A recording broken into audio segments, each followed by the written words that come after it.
it is Thomas Jefferson. Yes, he had slaves, and not but, and yeah. he penned some of the most important words that were ever written in the annals of humanity. And being able to maintain those two ideas at the same time is what both can inspire you to keep going and make the world and the country better. I fundamentally disagree with Barack Obama on this issue, and I'm going to tell you exactly why. My name is Michael McDaniel. I have a degree in philosophy and I have a degree in economics, albeit from the University of Kentucky, so you can take it with a grain of salt if you want. But throughout I found philosophy substantially harder than economics to complete. And the reason, one of the reasons is I found it so difficult to separate some of these philosophers from the words that they wrote on the paper. And Thomas Jefferson is probably the worst one. Thomas Jefferson married a 14-year-old slave, produced children with that slaves, fled to France with the slave, and then raised those slave children as slaves and only freed them upon his death. That is not a person I'm taking advice from. It's not a person I want to hear about the revolution from, and it's certainly not a person you'd trust to have a revolution with. And the thing is, like, a lot of the professors, when you say you refuse to separate the man from the idea, they want to get to mock you and everything. But the final philosophy paper that I wrote, which I got an A on, by the way, was I absolutely refuse. I refuse to separate the man from the philosophy.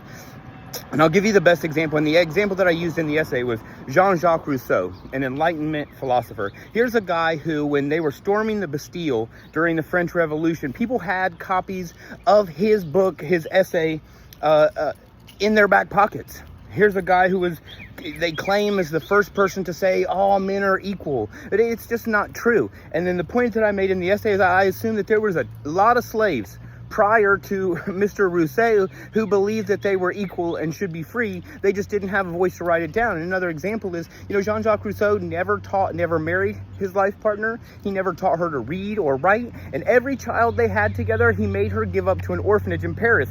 And the death rate of children in Parisian orphanages at that time was high. They probably all died in the orphanage.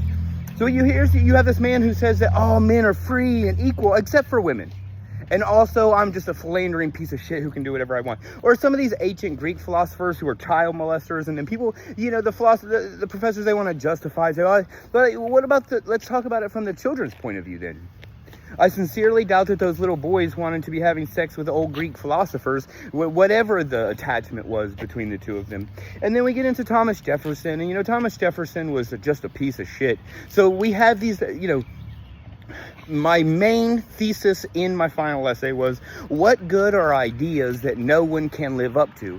And so often we've seen, and we so often hear, like, I'm proud of America in the concept, I'm proud of America in the idea. Well, what is the point of good ideas and great concepts that no one can ever live up to? And that's what we have in these deeply flawed men. We have, everyone can think we're all equal, and everyone can think this is how things should be. But when it comes to putting pen to paper and actually making things the way they should be, none of these ideas ever pan out. They still haven't. America is not this Enlightenment utopia. France devolved into violence and chaos. I mean, the reality is a real philosopher should be able to tell you ideas that hold true and can be put into action. And they should be something that you practice in your own life and words. So anyway, fuck Thomas Jefferson.